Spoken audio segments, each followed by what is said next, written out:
Una nueva generación de Regreso a Casa presenta el audiolibro de Osvaldo Bernadas. Conectado a mi identidad. Cuando ser fiel a mi naturaleza eterna prevalece sobre los deleites temporales. Diciembre 2018. Buenos Aires, Argentina. Teología cristiana para adultos y jóvenes. Primera parte. Capítulo 1. Lo hago aunque me cueste. Por la fe Moisés, ya grande, rehusó llamarse hijo de la hija de Faraón, escogiendo antes ser maltratado por el pueblo de Dios, que gozar de los deleites temporales del pecado.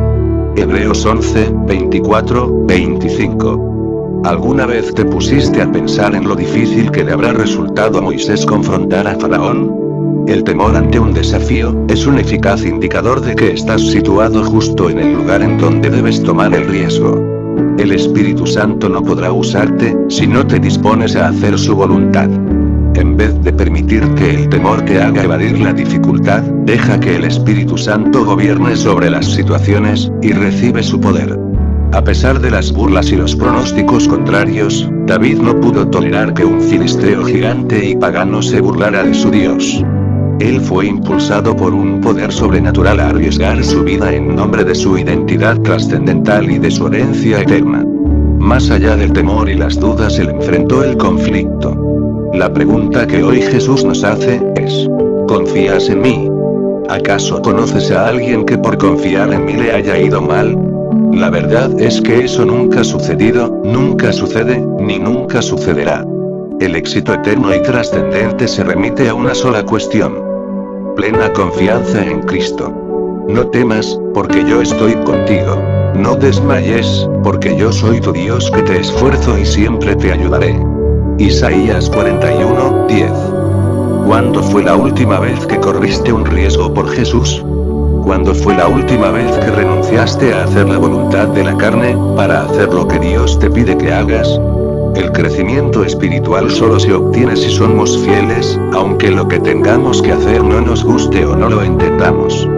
¿Cuánto estarías dispuesto a sacrificar de tu zona de confort y de tus caprichos mentales, para complacer al Señor? ¿Qué estarías dispuesto a arriesgar para tener un encuentro transformador con el Espíritu Santo? La oración no es una buena oportunidad para darle instrucciones al Señor sobre lo que Él debe hacer, es la oportunidad que tenemos de escucharlo y discernir cuál es su voluntad. ¿Es malo Dios por tener propósitos que pueden no gustarte? Compromiso espiritual no tiene nada que ver con placer y comodidad sensorial. Compromiso espiritual tiene que ver con hacer cosas que le producen gozo al Señor.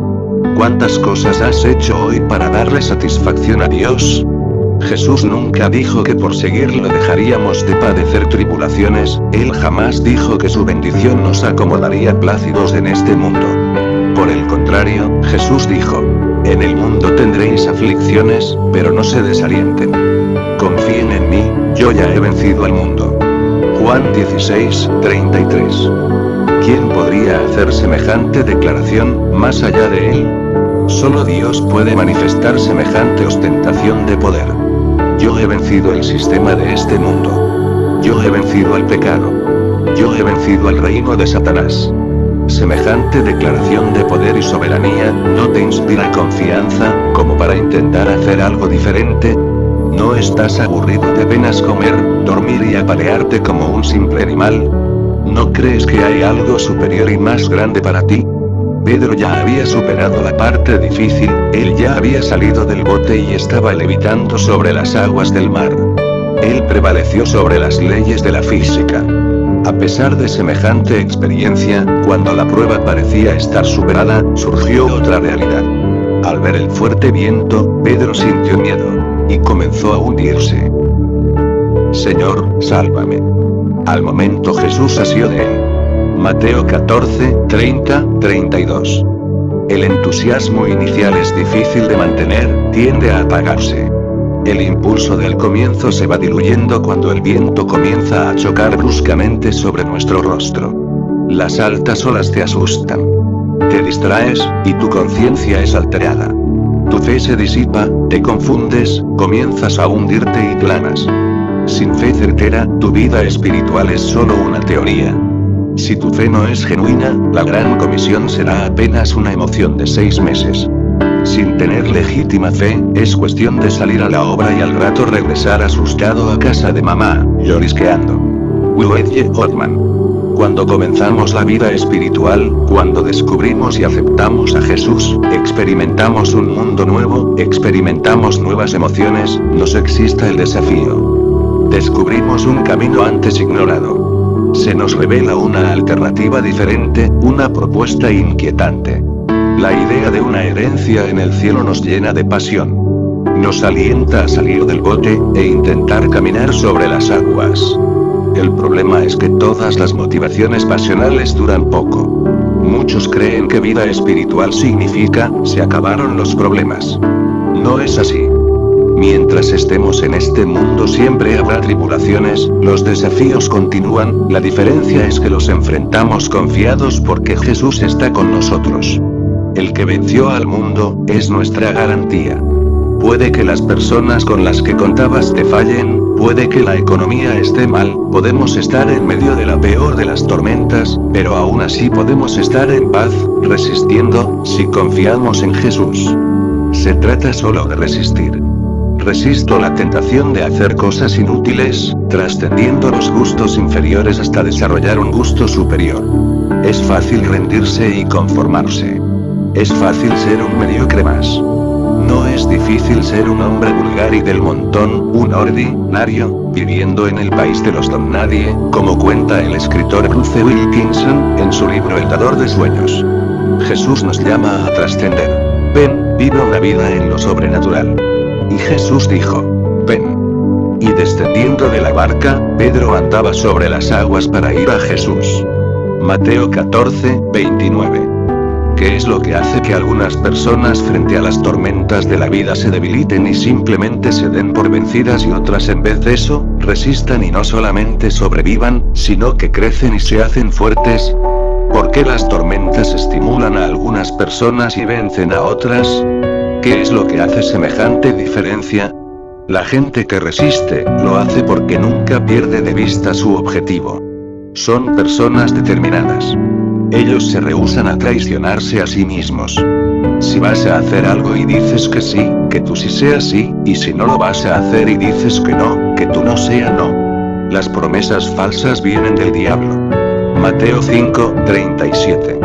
Las personas de fe encuentran el significado trascendente de sus vidas con mayor claridad estando en medio de la prueba. La carne es débil, y si escuchamos sus demandas nos volvemos espiritualmente débiles.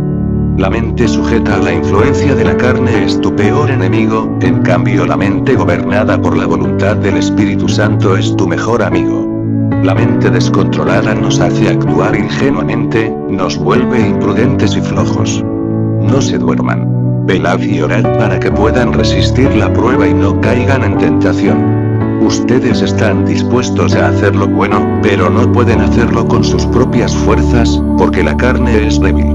Mateo 26, 41. La intervención de Dios es imprescindible en nuestras vidas. La naturaleza del hombre es débil. Naturaleza caída.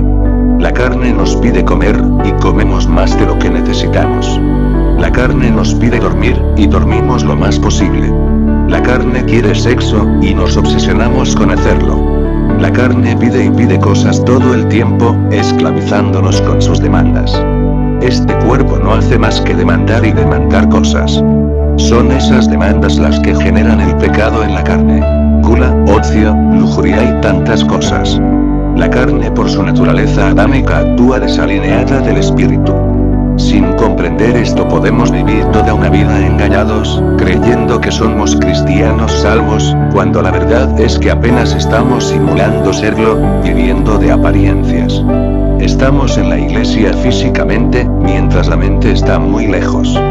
Cantamos aleluya, pero seguimos mirando el mundo con buenos ojos. Son solo aquellos que se determinan a disciplinar la carne, los que logran una experiencia auténtica con Dios. David fue un ejemplo de esto. Él ofreció su carne como sacrificio vivo, entendiendo que solo por hacer lo que al Señor le agrada, podemos alcanzar el éxito en lo espiritual. Tú ya no pides sacrificios de animales a cambio de tu perdón. Solo nos pides obediencia y disciplina. Por eso te digo, aquí me tienes. Así me lo enseña tu ley. Dios mío y Padre mío, cumplir tu voluntad es lo único que me puede provocar verdadero gozo. Es por eso que llevo tus enseñanzas muy dentro, escritas en mi corazón. Salmos 46, 8. Esto se denomina bíblicamente como fuerza eficaz para rehusarte a traicionar tus propios principios y valores. Esta cualidad no es la consecuencia de un carácter fuerte y obstinado, no. Ese poder surge como producto de una profunda dependencia de Dios a través de la fe. Para ilustrar este interesante tema, abordaremos la maravillosa historia José, el hijo de Jacob, quien tenía una linda túnica de colores. José fue un verdadero confrontador de tormentas, quien a pesar de las circunstancias nunca perdió de vista su propósito eterno y su identidad en Dios. Capítulo 2. José, el consentido de Jacob. Las historias en donde las buenas noticias y las malas noticias se entremezclan permanentemente generando un flujo constante de diferentes expectativas y emociones siempre me resultaron de lo más atractivas. De eso se trata esta historia, la vida de José. Desde niño José se caracterizó por vivir en medio de muchas dualidades, experimentando cambios permanentemente. Su vida siempre estuvo sujeta de buenos anuncios y malos anuncios. Toda su vida fue así. José siempre estuvo transitando entre la felicidad y la tragedia. 17 años antes del principio de nuestra historia, Raquel, la mujer favorita de Jacob, dio a luz un niñito, el número 11 de sus 12 hijos. Jacob ya era un anciano, y cuando José nació, él se volvió el consentido de su padre.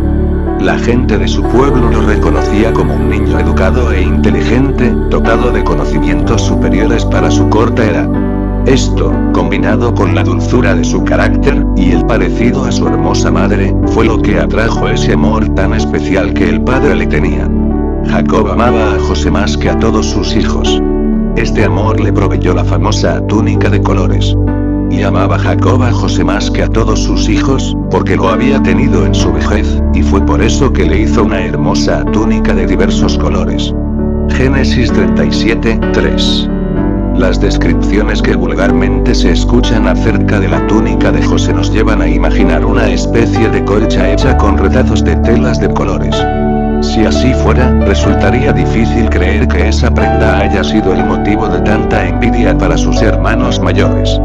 Estudios más exactos corrigen esa versión.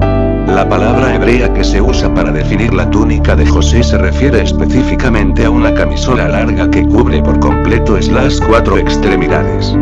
Era la prenda comúnmente usada en Egipto y el Medio Oriente. Diferente es pensar en un largo atuendo de lino fino, que se extendía hasta los tobillos y las muñecas, todo bordado con hilos de oro y púrpura, alrededor de la bastilla y las mangas. Con una descripción así, es más fácil comprender la envidia y los celos de sus hermanos mayores. Este tipo de túnicas no era usado por cualquiera, solo las usaban los ricos y los nobles. Era la prenda que vestían los hijos de los reyes. Gente que no tenía necesidad de trabajar para vivir. Los trabajadores vulgares usaban ropa corta, ropa que no estorbara el movimiento de sus miembros y por lo general eran de colores oscuros para que no fueran muy evidentes sus manchas. José, como el consentido de su padre, había recibido de regalo esa atractiva túnica. Eso era algo realmente bueno. José no tenía que preguntarse si su padre lo amaba, él se sentía seguro de tener su amor, él vivía esperanzado y optimista. Él esperaba simplemente vivir una buena vida. Sin embargo, sus hermanos llenos de envidia lo comenzaron a odiar, más y más cada día, y eso fue seriamente malo. Al ver sus hermanos que su padre lo amaba más que a todos ellos, lo aborrecían y no podían hablarle pacíficamente, y ni siquiera lo saludaban. Génesis 37, 4. Cuando los hermanos de José llegaban a la casa después de un largo día de trabajo, su padre apenas les preguntaba cómo estaban los rebaños. En cambio, cuando José aparecía, los ojos de Jacob se iluminaban y su rostro brillaba por el inmenso amor que sentía por él. José era el hijo que su padre ostentaba. Los otros hijos no tenían esa suerte, ellos no tenían finas vestimentas, sus atuendos eran de lo más comunes y sencillos. Ellos tenían que transitar por cenagales, subir cerros, llevar ovejas perdidas sobre sus hombros, pelear con salteadores y con animales salvajes. Ellos tenían que conformarse con vestir simple ropa de trabajo. Jacob, al regalarle semejante túnica a José, implícitamente, le declaró que José quedaba exento de realizar trabajos de esa índole. En aquellos días la voluntad del padre era ley. Socialmente la vestimenta era una expresión de estatus. La túnica fue una declaración abierta al crudo favoritismo que Jacob hacía con su hijo José. José utilizaba la túnica a diario, usándola él se sentía especial. La túnica le daba seguridad, y le hacía sentir que siempre contaría con la protección de su padre. Para sus hermanos, ese atuendo tan fino, era un recordatorio de que su padre nunca los amaría como lo amaba a José.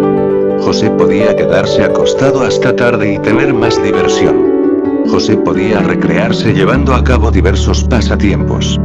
José podía salirse siempre con la suya fácilmente, pues su padre siempre lo consentía. Jacob literalmente transpiraba favoritismo por José, y fue por eso que él gastó un dineral en aquella túnica de gran calidad. Sin darse cuenta, Jacob, con esa preferencia, auspició un conflicto mortal entre sus hijos, lo afectaría por completo el destino de toda su familia. Mientras todas estas cosas sucedían, José tuvo un sueño en el que aparecía exaltado por encima de sus hermanos, prediciendo lo que sucedería en el futuro. Esta visión lo acompañó toda su vida. Este sueño impactó la vida de José.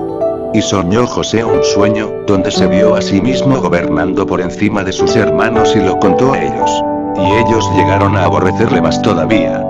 Génesis 37:5. Los sueños en aquella época eran siempre considerados proféticos. Lo más lógico hubiera sido, que después de recibir esa visión, José se hubiera quedado callado.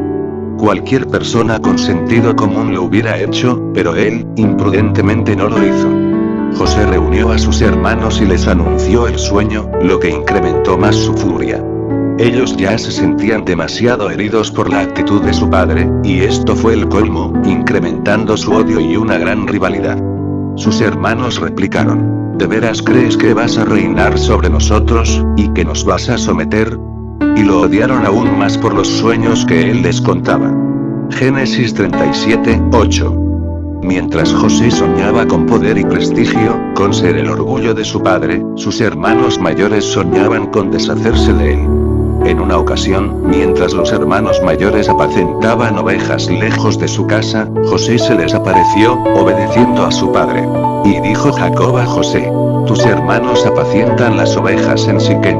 Te enviaré a ellos. Y él respondió: allí iré. Génesis 37:13. Desde lejos vieron sus hermanos que José se acercaba, y su presencia resucitó el gran odio que ellos sentían. Por la fuerza, ellos le quitaron la túnica, la despedazaron, manchándola con sangre para hacerlo pasar por muerto y lo vendieron como esclavo a una caravana de mercaderes. Esa túnica que en un principio parecía ser algo muy bueno, se convirtió en algo muy malo. En esta parte de su vida es cuando José se sienta en primera fila para experimentar lo que significa vivir en medio de verdaderos problemas. Movidos por el rencor, sus hermanos comenzaron a conspirar contra él para matarlo. Rubén, el hermano mayor, intentó convencerlos de que no era buena idea, pero fue en vano. Ellos lo arrojaron a una cisterna vacía y lo tuvieron atrapado ahí hasta decidir qué hacer con él. Al día siguiente pasó por ese lugar una caravana de mercaderes que se dirigían a Egipto y concluyeron que lo mejor sería venderlo como esclavo. Cuando pasaban los mercaderes madianitas, sacaron ellos a José de la cisterna, lo trajeron arriba y lo vendieron a los ismaelitas por 20 piezas de plata. Y estos se llevaron a José a Egipto. Génesis 37:28. De regreso con Jacob, le mintieron al patriarca diciendo que solo habían encontrado la túnica de José despedazada y manchada. Entonces tomaron ellos la túnica de José, y degollaron un cabrito de entre las cabras, y tiñeron la túnica con la sangre. Y enviaron la túnica de colores y la trajeron a su padre, y dijeron: esto hemos hallado. Reconoce ahora si es la túnica de tu hijo, o no. Y él la reconoció, y dijo: la túnica de mi hijo es. Alguna mala bestia lo devoró. José ha sido despedazado. Entonces Jacob rasgó sus vestidos, y poniendo mortificación sobre sus espaldas, guardó luto por su hijo por muchos días. Génesis 37, 31, 34. Jacob lloró la muerte de su querido hijo desconsoladamente, y José partió de Canaán para Egipto siendo esclavizado.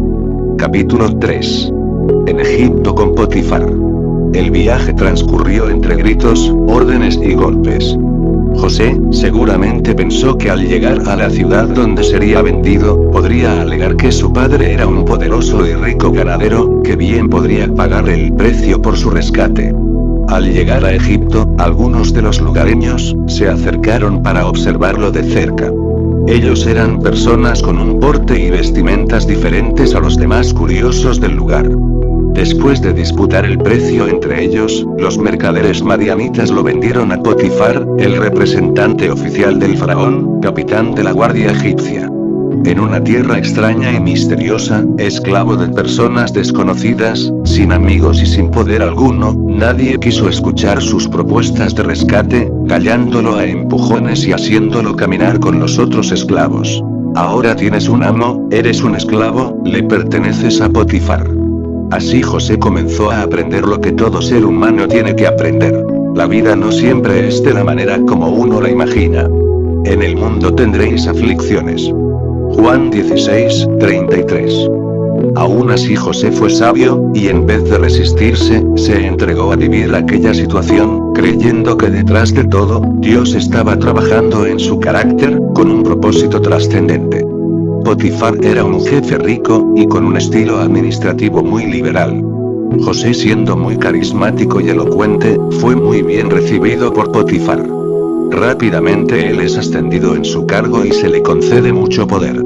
Es tanta la inteligencia de José, que Potifar le delega más y más responsabilidades, proporcionándole control sobre todo. José halló gracia en Potifar, y le servía. Y él le hizo mayordomo de su casa y entregó en su poder todo lo que tenía. Fue así que Jehová bendijo la casa del egipcio a causa de José, y la bendición de Jehová estaba sobre todo lo que tenía, tanto en su casa, como en el campo. Y dejó todo lo que tenía en manos de José, y con él no se preocupaba de cosa alguna sino del pan que comía. Y era José de hermoso semblante y bella presencia. Génesis 39, 4, 6. José era un joven asombrosamente bien parecido, alto y vigoroso. Belleza, fama, prestigio y poder lo rodeaban. Vio su amo que Jehová estaba con él, y que todo lo que él hacía, Jehová lo hacía prosperar en su mano. Génesis 39, 3.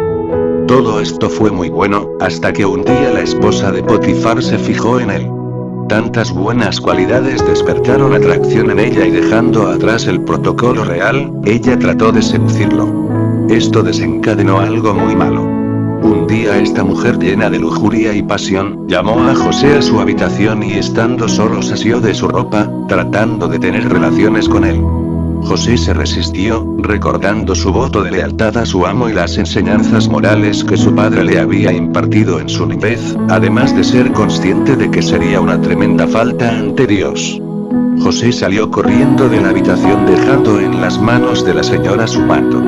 Al no lograr su objetivo, enfurecida por semejante desprecio y sabiendo que José podría denunciarla, ella lo acusó de intentar aprovecharse de su debilidad femenina, mostrando el manto como prueba. Entonces ella le dijo a su esposo: el siervo hebreo que nos trajiste, vino a mí para deshonrarme. Y cuando yo alcé mi voz y grité, él dejó su ropa junto a mí y huyó. Y cuando oyó el amo de José las palabras que su mujer le hablaba, diciendo: así me ha tratado tu siervo, se encendió su furor. Génesis 39, 17, 20. Potifar dudó de esto, pues conocía a José y sabía que era incapaz de ello, pero como su esposa insistía mucho, lo envió a la cárcel. Evidentemente en Egipto no había una buena legislación acerca del acoso sexual, dejando a José atrapado por las mentiras de la lujuriosa mujer de Potifar. Esta situación lo enfrentó nuevamente con la peor de las calamidades: perder control sobre su libertad. No hay tormento peor que la cárcel. Es mucho el estrés que se genera en una persona al estar tras las rejas. El individuo es trastornado, pierde la moral y se desanima. José estaba muerto interiormente, aunque su cuerpo mostrara síntomas de vida. La cárcel fue una dura prueba para él. de estar situado en pleno poder y éxito, pasó al fracaso y la opresión más rotunda. Eso fue algo ciertamente malo. Aún así José no perdió de vista su visión. La cárcel no era parte de su sueño profético. Él comprendió que todo eso era apenas una circunstancia temporal. En vez de deprimirse, José concentró toda su energía en su propósito divino, reafirmando fuertemente un sentido de control sobre su futuro. José inteligentemente concluyó: mi cuerpo puede estar preso, no yo. En la prisión, José conoce al mayordomo de Faraón, a quien le interpreta un sueño, prediciéndole que pronto le darían libertad condicional. A raíz de esta auspiciosa declaración, ambos acordaron que cuando el mayordomo estuviera libre, conseguiría la libertad para José. En medio de la crisis, surge una esperanza. Esto parece ser muy bueno. Pero, al mayordomo se le olvida el pacto, y José ve cómo pasan los días, enflaquecido y extenuado de estar en prisión. Eso era muy malo. Capítulo 4. Con Dios todo termina bien. Después de tantas idas y venidas, entre buenos momentos y malos momentos, lo que verdaderamente importa es el final de la historia. ¿Y cómo concluye la historia de la vida de este Hijo de Dios? Si todo termina bien, la historia entera queda redimida. Los malos momentos y las dificultades quedan en el olvido. Una hermosa túnica fue la promesa de una vida triunfante y dichosa. En ese regalo, quedaba implícita la debilidad amorosa de su padre hacia José, por encima de todos sus hermanos. Cada vez que ellos veían a José vistiéndola, recordaban que José era el consentido, y su irritación crecía más y más. Ese fue el origen de toda esta serie de eventos tan cambiantes. José pasó de la felicidad a la aflicción, de la libertad a la esclavitud, de la opulencia a la miseria, separado de su padre, traicionado por sus hermanos, secuestrado por traficantes de esclavos, rodeado de desconocidos y extranjeros. Esa túnica, que una vez significó éxito, ahora estaba despedazada y manchada de sangre. Esto fue tremendo. Aún así, en medio de toda esa desgracia, había algo que se hacía evidente en cada momento. Dios estuvo siempre con José. Eso haría que el sueño de José se cumpliera. A pesar de las pruebas, José encontraría el propósito de su vida. Aconteció que pasados 2 años, Faraón tuvo un sueño. Él se vio junto al río. Y del río subían 7 vacas, hermosas a la vista, y muy gordas, y pastaban en el prado. Y tras ellas subían del río otras 7 vacas de feo aspecto y muy flacas, y se pararon cerca de las vacas hermosas. Y las vacas de feo aspecto devoraban a las 7 vacas hermosas y muy gordas. Y despertó Faraón. Génesis 41, 1, 4. Agitado por el inaudito sueño, Faraón mandó a llamar a todos los magos y adivinos del reino, y ninguno pudo descifrar su significado. Esto llenó de furia a Faraón. Al ver la impotencia de su amo, el copero recordó al joven, que estando preso había interpretado correctamente su sueño, y también recordó la promesa que le había hecho. Mientras tú me tenías preso, el joven hebreo interpretó mi sueño, y yo fui restablecido en mi puesto. Génesis 41, 13. Al escuchar esto, Faraón lo mandó a buscar. Sacándolo apresuradamente de la cárcel, lo afeitaron, y le pusieron ropas adecuadas, y lo presentaron a Faraón. Y dijo Faraón a José: yo he tenido un sueño, y no hay quien lo interprete. Mas he oído decir de ti, que oyes sueños para interpretarlos. Respondió José a Faraón, diciendo: no está en mí. Mi Dios será el que dé respuesta propicia a Faraón. Génesis 42, 15, 16. José nunca había perdido su visión y su sentido de propósito, y de la forma más sabia, él puso esta nueva oportunidad en las manos del Señor. Él se rehusó a vivir un encarcelamiento de forma pasiva. Esta es la actitud de alguien que, a pesar de la crisis y las circunstancias adversas, nunca pierde de vista su coherencia espiritual. Si estamos con Dios, nunca somos víctimas indefensas. Aunque este no fuera su sueño, José se dedicó diligentemente al pedido de su amo. José, de la mano de Dios, se esforzó en complacer a Faraón. El monarca egipcio le contó su sueño a José, y José rápidamente reveló su significado. He aquí vienen 7 años de gran abundancia en toda la tierra de Egipto. las 7 vacas bellas y engordadas. Y tras ellos seguirán 7 años de hambre. Las 7 vacas flacas y feas, y toda la abundancia será olvidada en la tierra de Egipto, y el hambre consumirá la tierra. Génesis 42, 29, 30. Dios le reveló el futuro de su nación. De esa forma José se convirtió en el líder principal de todo Egipto, llevando a cabo el sueño que Dios había preparado para él. De hecho, nada de esto hubiera sucedido si José hubiera vivido todos esos años bajo una mentalidad resignada y fría. Esa es la diferencia de alguien que se mantiene consciente de su relación eterna con Dios a pesar de las circunstancias. Sé vivir en pobreza, y sé vivir en prosperidad. En todo y por todo he aprendido el secreto tanto de estar saciado como de tener hambre, de tener abundancia como de sufrir necesidad.